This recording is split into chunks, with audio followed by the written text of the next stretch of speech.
Olá, pessoal! Neste canal, quase sempre focamos nos planetas ou na Lua quando fazemos vídeos sobre o universo. Mas há muitos outros corpos celestes interessantes em nosso sistema solar. Por exemplo, Ceres, que já foi considerado o maior asteroide. Bem-vindos ao nosso canal Pipa.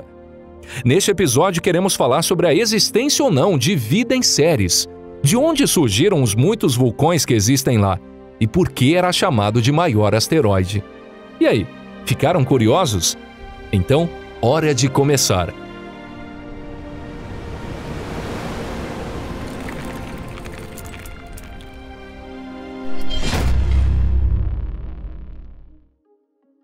Asteroide ou planeta? Ceres foi o primeiro objeto descoberto no cinturão de asteroides. A honra por essa grande descoberta foi para o astrônomo italiano Giuseppe Piazzi. Foi em 1º de janeiro de 1801, o primeiro dia do novo século. Logo depois, outros objetos foram descobertos na mesma região do universo. Em meados do século XIX, Ceres já era considerado como o maior dentre os asteroides.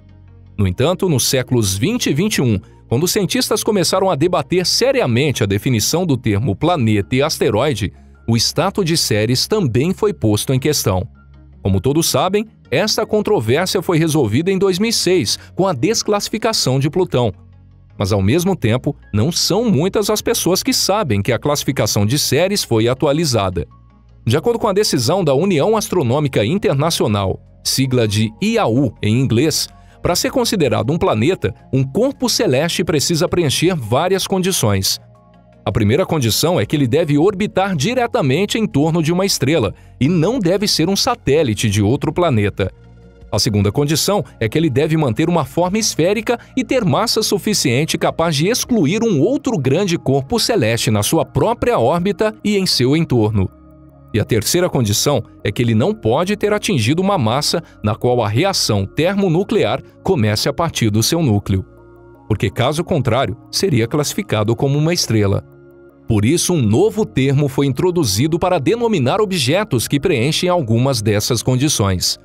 Eles são chamados de planeta anão. Os planetas anão, tal como os planetas formais, são esféricos e orbitam diretamente em torno de suas estrelas. No entanto, sua massa é insuficiente para excluir completamente os corpos em sua órbita, e eles estão espalhados entre outros asteroides e corpos celestes. Plutão foi rebaixado para essa classe. Por outro lado, como mencionamos anteriormente, Ceres foi promovida de asteroide para planeta anão. Se Ceres se tornou um planeta anão, então o maior e mais maciço asteroide passaria a ser a Vesta.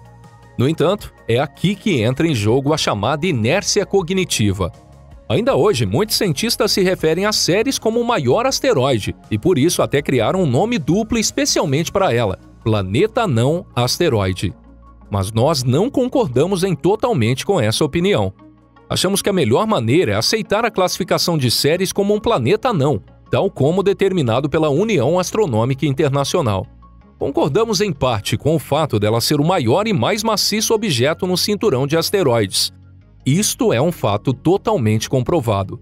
Mas não só porque está nesse cinturão que necessariamente será um asteroide. O que se sabe sobre Ceres? Ceres é um objeto pequeno, mesmo pelos padrões de um planeta anão. Na verdade, é o menor objeto dentre os já classificados como um planeta anão. Seu diâmetro é pouco menos de 1.000 quilômetros. Tem uma superfície de 2,77 milhões de quilômetros quadrados, a mesma da Argentina e do Cazaquistão e um pouco menor do que a da Índia. A massa de Ceres é de apenas 1,3% da Lua. Isso equivale a 1/6000 da massa da Terra. Ceres também é responsável por quase 1/3 da massa total do cinturão de asteroides. E também o único objeto desse cinturão a ter uma forma perfeitamente esférica. A existência de Ceres é conhecida há muito tempo, mas pouco se sabia sobre ela até recentemente.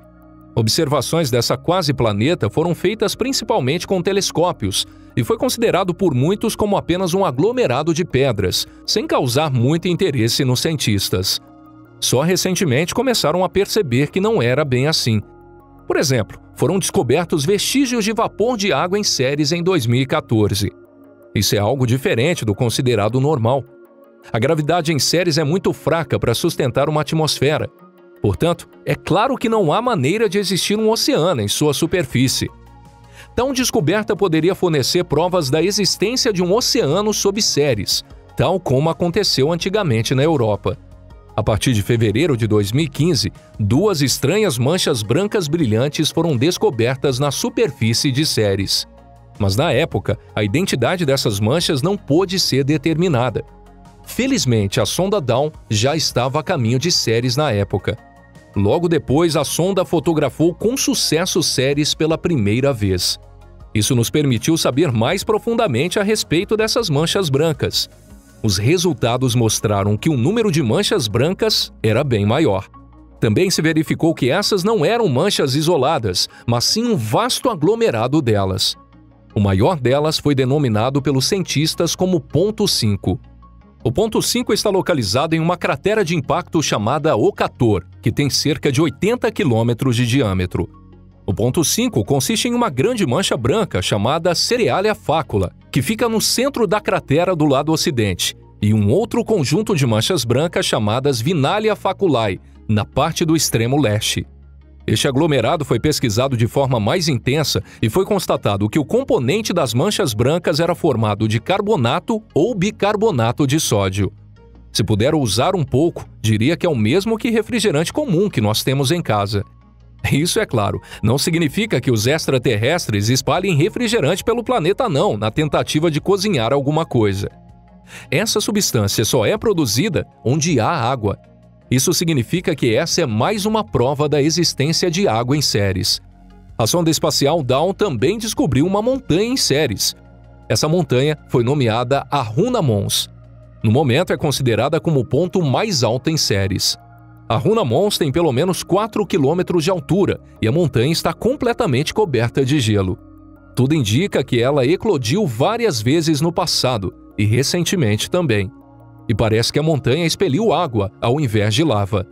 Isso é chamado vulcanismo de gelo e é comum em áreas remotas do Sistema Solar, onde muitos corpos são compostos de gelo e água em vez de silicato, como na Terra. O Aruna Mons é o vulcão de gelo mais próximo do Sol. Curiosamente, em um ponto logo atrás desse vulcão, há a maior cratera em Ceres, chamada Curwan. Essa cratera tem um diâmetro de 284 quilômetros e uma profundidade de aproximadamente 5 quilômetros. Aparentemente, os impactos de meteoritos e asteroides não só causaram a formação da cratera de Curwan, mas também são responsáveis pelo aparecimento de Aruna Mons. Curwan foi formada há muito tempo e há várias outras crateras se formando sobre ela. Também foram encontradas manchas brancas nela. Algumas teorias dizem que essas manchas são, na verdade, vestígios de erupção de gelo que ocorreram há milhares de anos no remoto passado. Em outras palavras, parece que a água irrompeu do interior de Ceres e causou algum tipo de reação química em sua superfície. E assim finalizamos o nosso vídeo de hoje.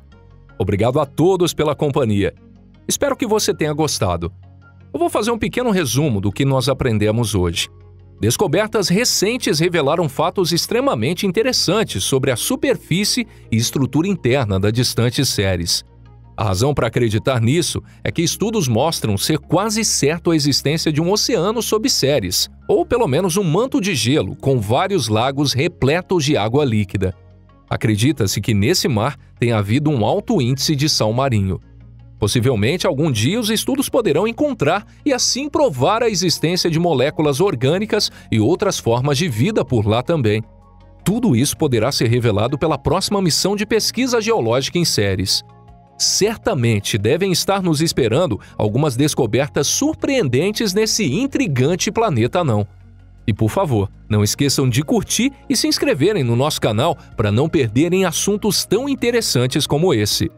E não esqueça de compartilhar esse vídeo em suas redes sociais. Aguardamos a sua opinião aqui nos comentários. Estamos ansiosos para ler cada um deles. Então, hora de despedir. Um forte abraço e até a nossa próxima viagem aqui no canal Pipa.